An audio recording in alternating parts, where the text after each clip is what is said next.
My name is Clinton Johnson. I'm with Esri's Patterns and Practices team. The Patterns and Practices team works with customers from all around the world in a variety of industries, helping organizations better leverage the power of location to achieve their missions and to accomplish their business and technical goals. The purpose of the team is really to help you guys increase your effectiveness and to empower you to be more and more successful. The guidance provided in this session is intended to help you to better explain the value of GIS to business leaders as well as their teams, particularly in times when the business leaders you're supporting are trying to evolve their own domains through some serious or significant change. As you probably know, this session is a part of the GIS Managers Track.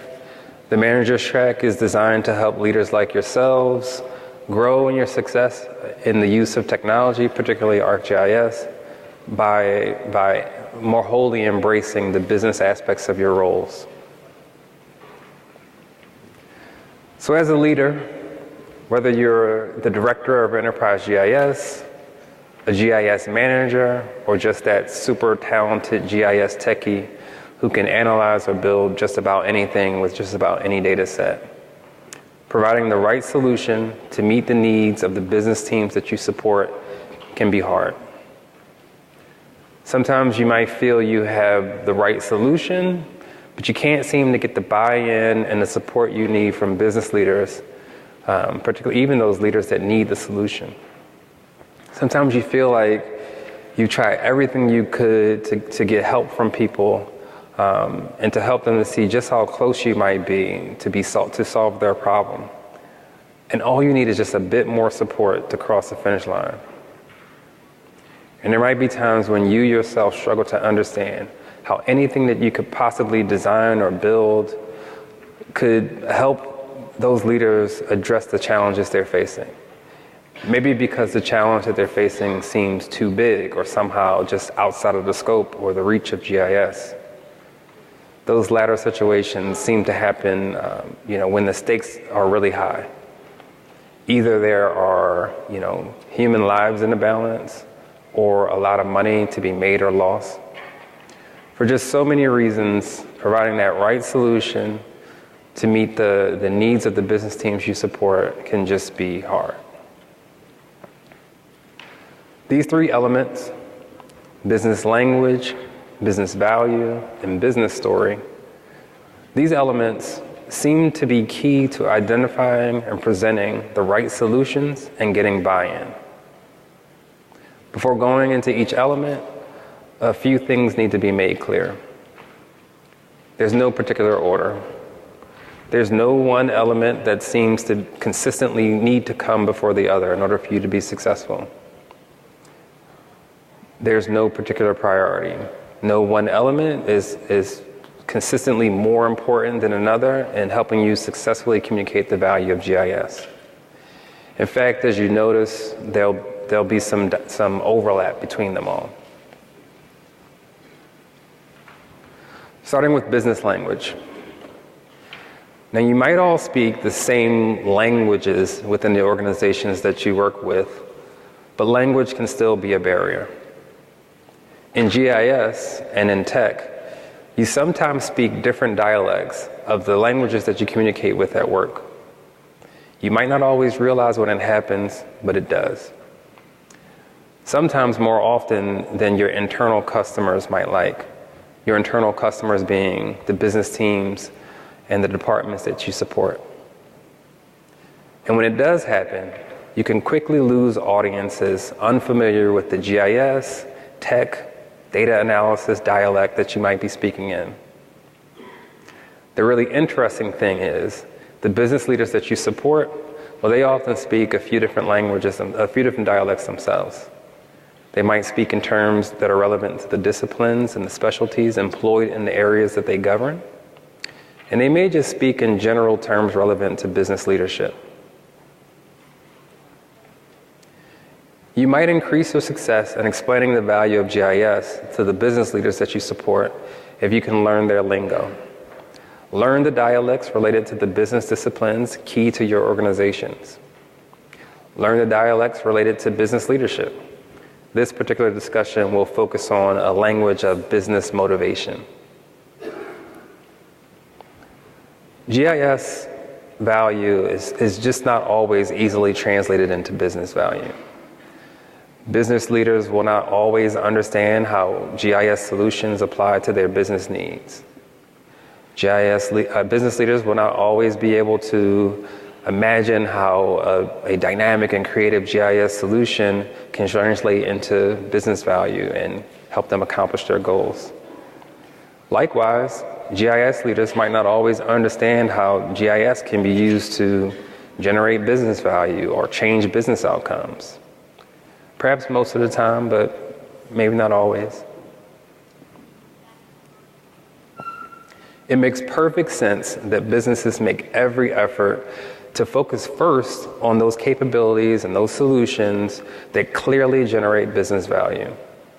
So as GIS leaders, it behooves you to understand how to connect those dots.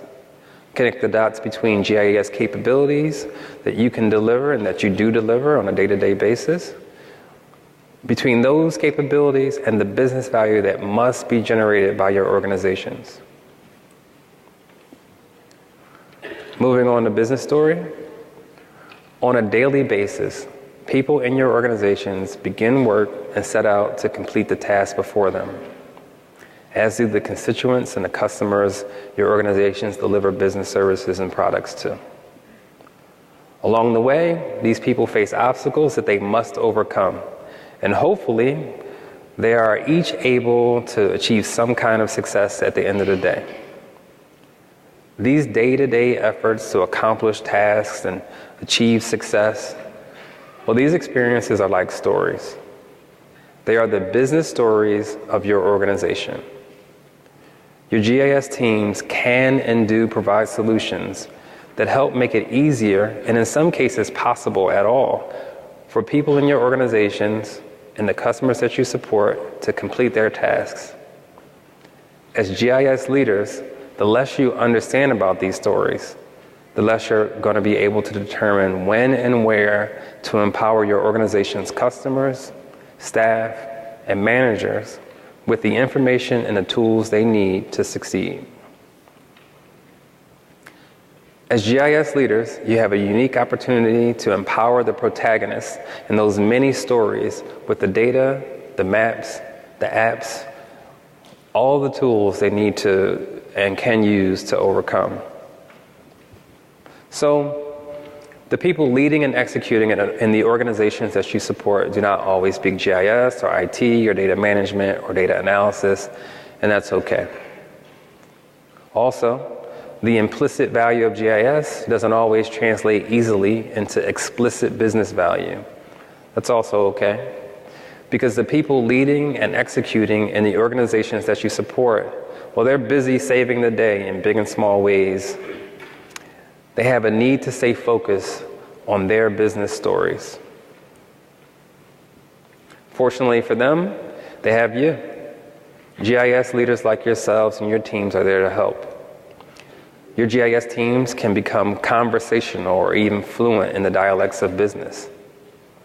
Your GIS teams can connect the dots between the intrinsic value of GIS and business value that needs to be generated or enhanced within your organizations.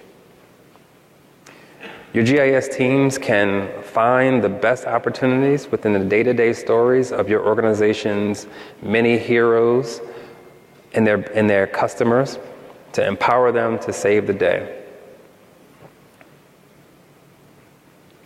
Interpreting the needs of business leaders can be a challenge. GIS teams support a variety of organizations.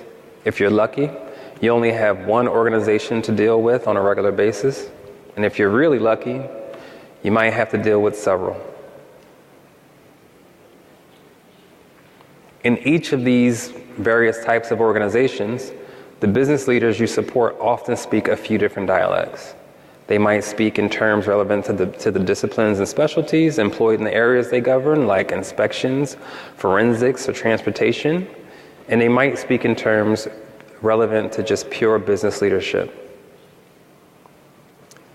If only there were one language to rule them all. There's actually several languages that make an attempt to rule or influence or guide them all. For instance, the Open Group has put forth some models that work for enterprise architects all around the world, complicated models like the TOGAF ADM meta model, particularly the motivation extension, and complicated languages like Archimate, particularly the strategy elements, business layer, and motivation viewpoints. Now, that wasn't just an attempt for me to demonstrate what it's like when someone slips into a dialect that you don't understand. These particular approaches can be a bit cumbersome and unwieldy, but you might find the approach that will be discussed today a bit easier to grasp and use. So consider a conversation between you as a GIS leader and a business leader across the table. Perhaps you bring with you one of your more savvy GIS analysts or innovators, and the business leader has heard how GIS can be helpful. Maybe she's even had some experience using GIS to achieve some success in the past. So she gets right into it. The business leader may say something like, look, we really need to create some reductions in chronic health conditions in the county. And as a GIS leader, you might ask, hey, is there anything I can do to help? While your analyst looks on to you for leadership.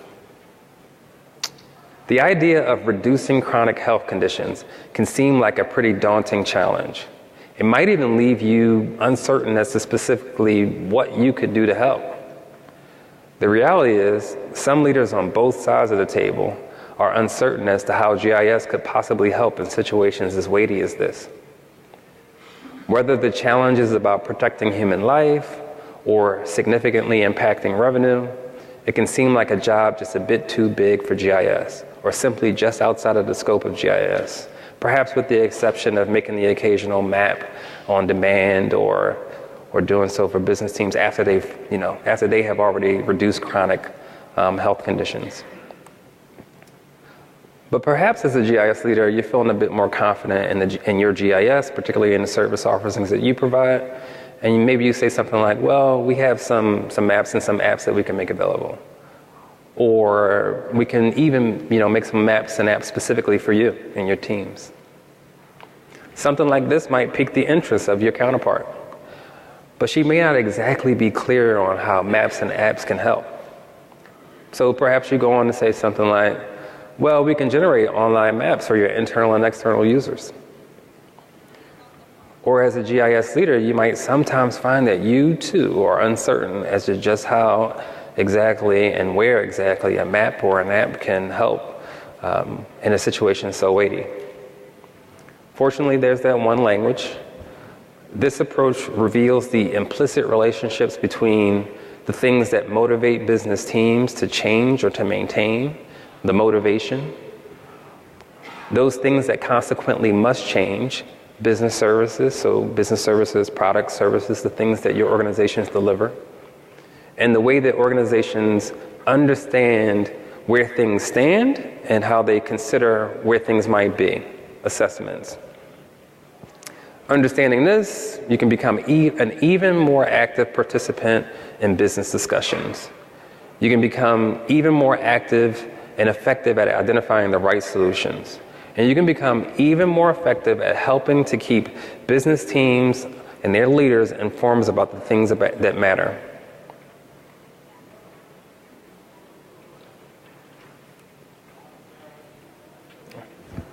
So, starting with motivation. This is often the way that leaders express their needs, particularly as you move closer and closer to the top leadership roles within your organization. This area includes expressions of drivers, trends, goals, and objectives. When the discussion moves into this space, seek more information. So here are some examples of drivers, trends, goals, and objectives. Drivers tend to be expressed as needs, desires, or concerns like protecting human life or the need to protect human life. Organizations often express trends as things that they are reacting to or considering or starting. And you can also identify trends when leaders reference their counterparts in similar organizations. They may talk about following the lead of others or changing the way things are normally done in the industry. Goals and objectives tend to begin with words like reduce, increase, optimize, stabilize, and sometimes start or stop. It can be difficult to tell the difference between a driver, trend, goal, or objective, but in either case, when business leaders are talking about the things that motivate them and the things that motivate their teams, your response can generally be the same. Seek more information. So when the discussion has moved into this space, ask questions to understand which specific aspects of a concern they're focused on. Ask questions to understand things like just how much change is desired or needed. Find out whether there are any known causes or any known indicators. In this particular example, you might ask, which chronic health issues are we focusing on first? Have any targets been set? What are some types or some known causes? Are there any particular conditions or circumstances that act as indicators? Use questions like these to elicit more and more information that will help you to better understand the motivator, the trend, the driver, the goal, or the objective. Use these questions to help move the conversation either towards business services, those products and services delivered by your organizations, or business assessments. So moving to assessments, assessments are, the bread and butter of GIS, or meat and potatoes, whatever you want to call it.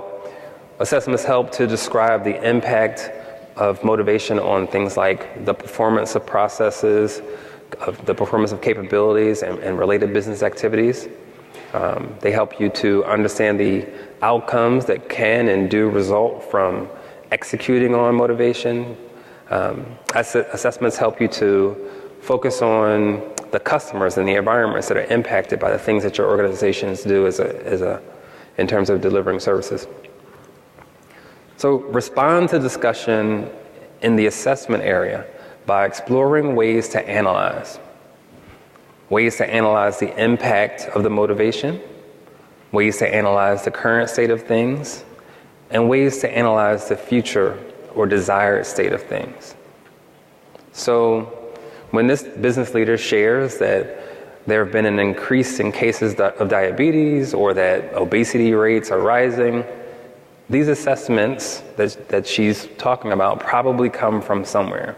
Well, hopefully they come from somewhere. And as a GIS leader, you can offer capabilities and solutions to help business teams further understand the current state of things like diabetes or obesity by looking deeper into the geography and how things are distributed in that manner, and compare the current state of things to the past or projected states of things and watch how things have evolved. GIS leaders and their savvy teams can also help business leaders anticipate or evaluate changes in the state of relevant concerns. So, on to business services. Business services represents the area of discussion that refers to the products and services that your organizations offer, but also the processes and the organizational capabilities that deliver those products and services. Discussion in this area includes things like the people who execute the processes or are a part of those capabilities, the tools that those people use, the applications, the data systems, the devices, and the vehicles that those people use. This is an opportunity to explore automating processes and enabling capabilities through apps and services. In this fictitious conversation, as it continues, the business leader has opened up about the need to change communication strategies and focus on the social determinants of health.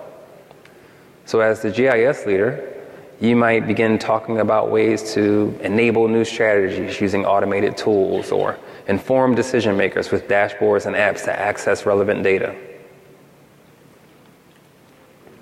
It's important to understand the relationship between the three areas of business leadership conversation.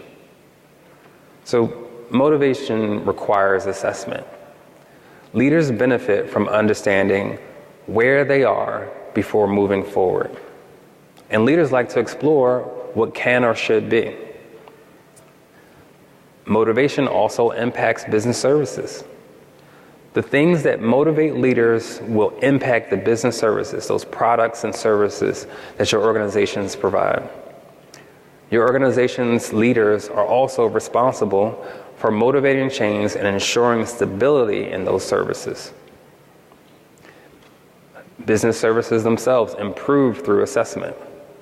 Business services improve best and align with executive direction best when they are monitored and assessed.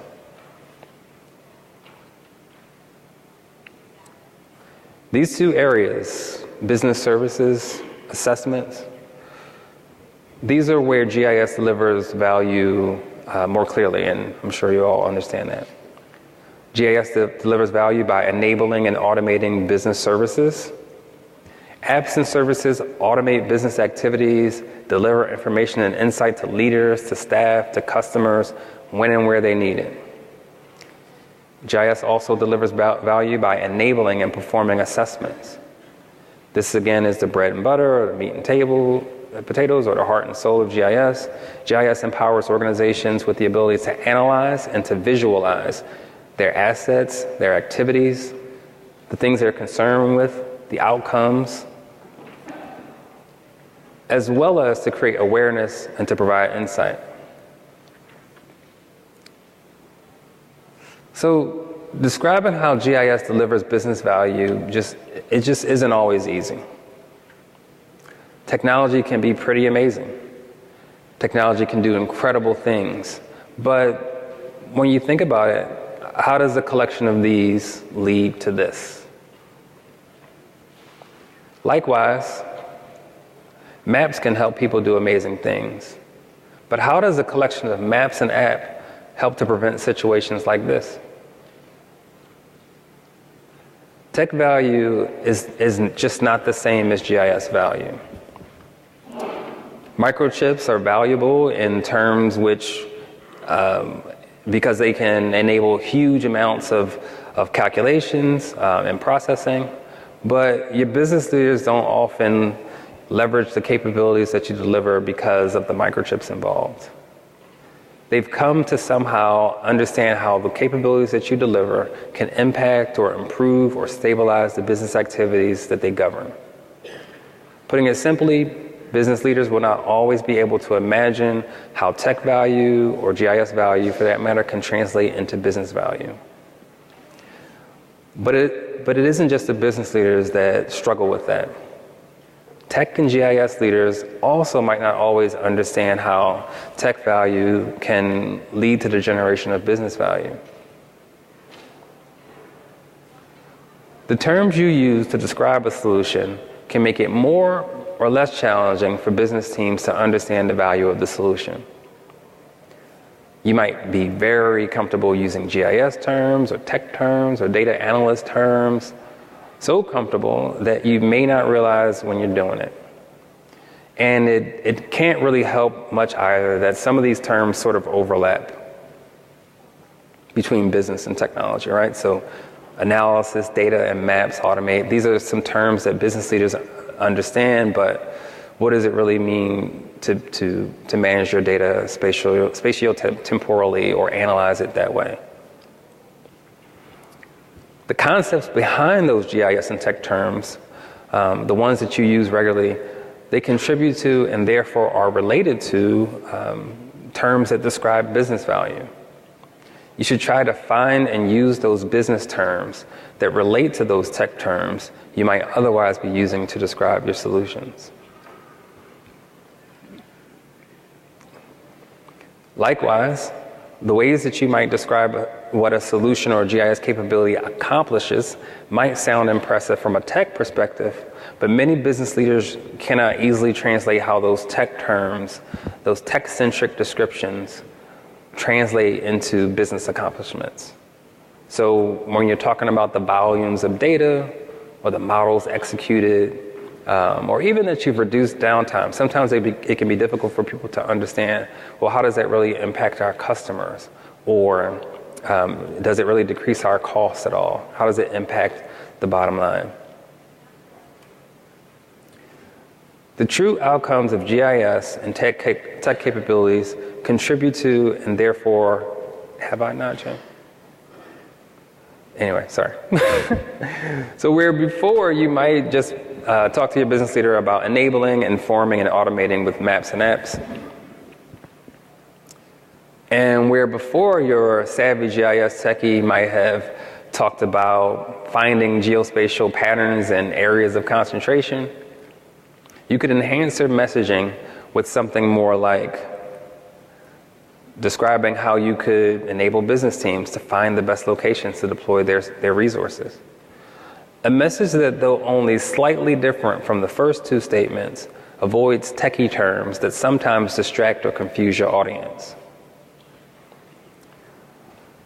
You might even go on to include bits like informing users whenever and wherever in the field or in the office.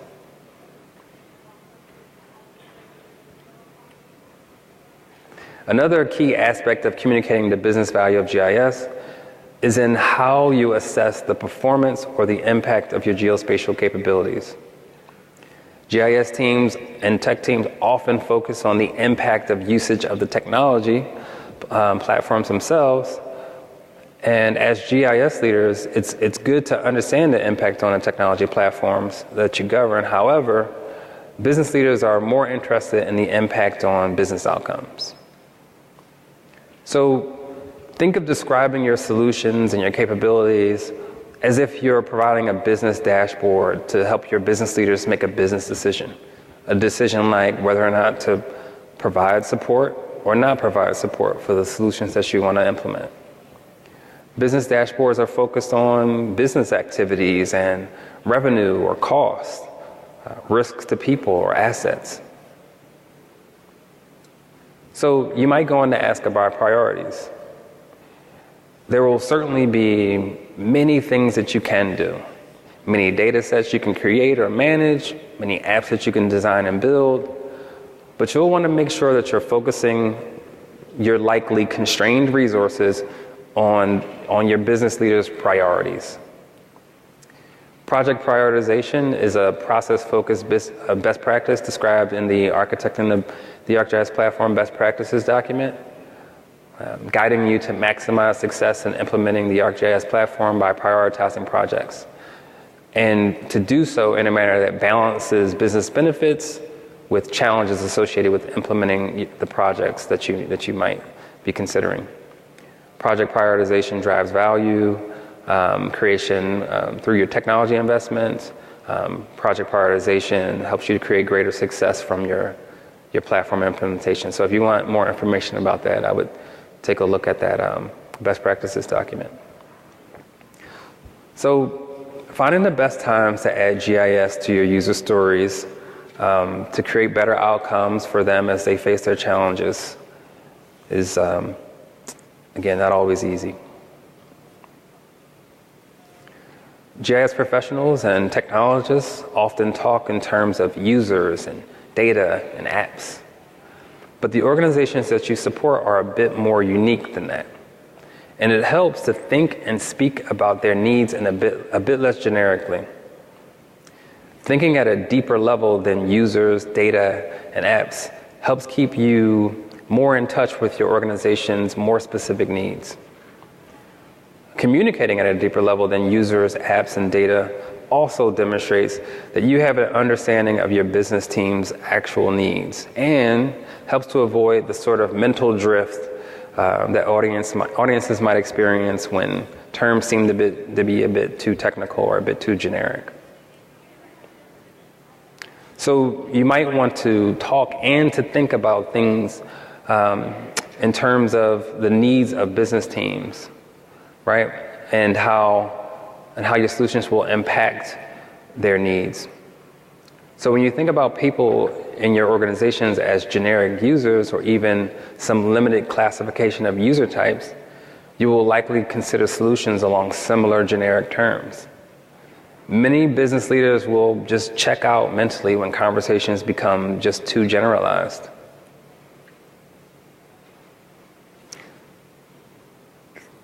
Think of your business in terms of business stories.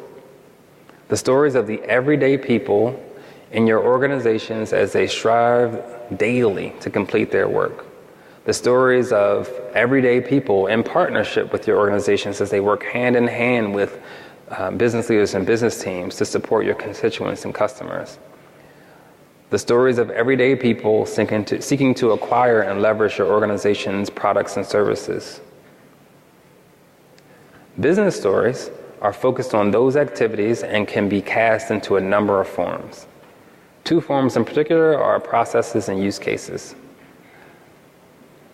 User stories like those used in agile development are also very effective. So processes are likely to cast people into systems, people and systems into actors and roles, and cast actions into responsibilities and tasks, while use cases sort of retain the humanity of people. They create names for people. They detail the actual or fictitious actions of people. They can be based on real scenarios that are well known within your organizations, or they can be somewhat made up, based on real processes and real scenarios, but including some bit of speculation. When the people in your organizations become more than just users, you can consider their needs a bit more specifically. When you consider what detectives need, you begin to truly consider what detectives need to do and not just what users need to do. This might seem like a burden of unnecessary information, but it's not. Decision makers leading change in organizations are more likely to think and speak in these terms. Thus, your solutions will more likely resonate with business leadership if they're also in these terms.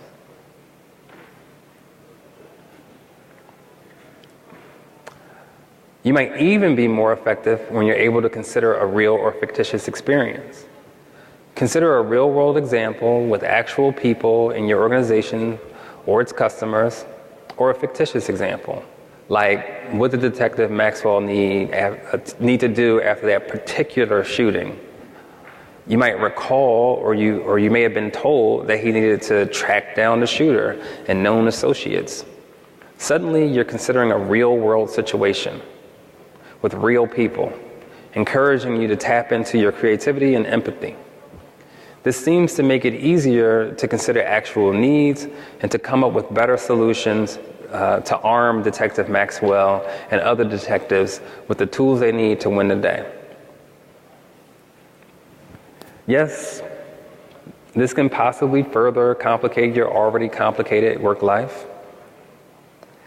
It can also help you to see the relevance of a given set of things that you're dealing with the actual lives and livelihoods of the people that you serve.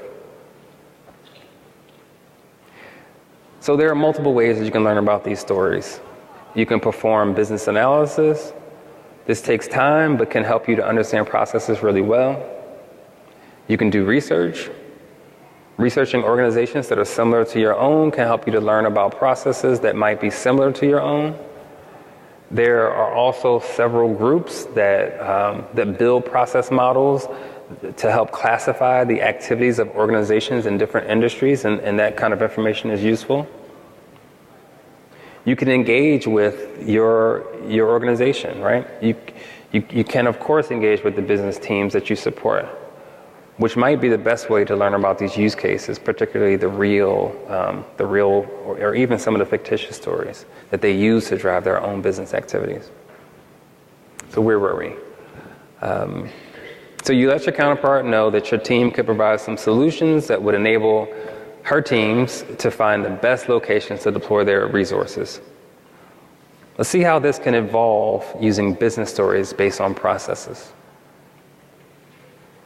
So now you can sprinkle in roles and possibly names of real or fictitious people.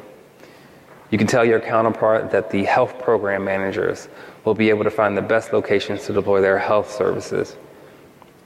You can also reference Dr. So-and-so. Either approach further tailors and personalizes your discussion and your solutions. And it does so in a way that will likely better resonate with your counterpart. Further, instead of talking about users in some generic whenever or some generic wherever, you can talk about empowering program managers to see service teams in the field and be able to respond to the situation as it changes, as well as how doctors and nurses at clinics can stay in touch with the health department and get updates on cases and conditions in the communities that they're actively serving. This approach considers in more depth how your capabilities could be used. This approach also uses terms that align much more strongly with your counterparts' terminology and the way that they describe and manage their business domains. So what are some key takeaways? As a GIS leader, your work can be really hard. This is obviously something that you came here knowing already. Sometimes you struggle to get the buy-in and the support that you need from the business leaders that you're there to support. Sometimes you struggle to get the support that you need just across the finish line when you're so close. And there might even be times when you yourself struggle to understand how GIS can help solve big problems, high-risk problems. For so many reasons, providing the right solution to meet the needs of the business teams you support can just be hard. But fortunately, you can use this three-part model, and with this model, you can become more conversational or even fluent in the languages of business motivation. You can connect the dots between the intrinsic value of GIS and the business value that needs to be generated by your organizations. You can find the best opportunities within the day-to-day stories of the business teams that you support to empower people to save the day. Also, don't overwhelm teams with data on the volumes of activities on your servers. Inform and remind them of the impact that your solutions can and does have on their business activities day to day, on the cost of those activities, on the revenues to be generated.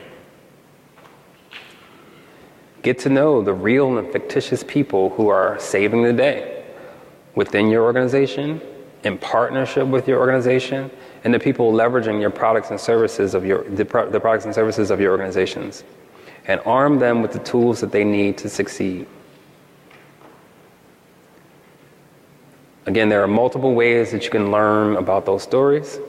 You can engage with the business teams to learn about them, their processes, and their specific struggles.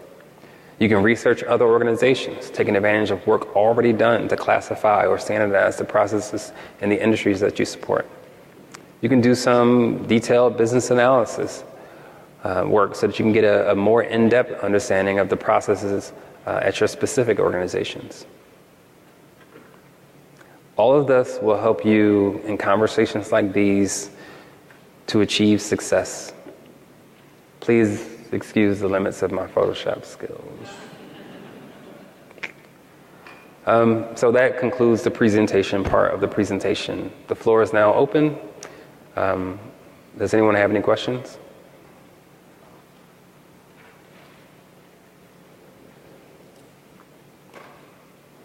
Well, hopefully you enjoy the extra 20 minutes.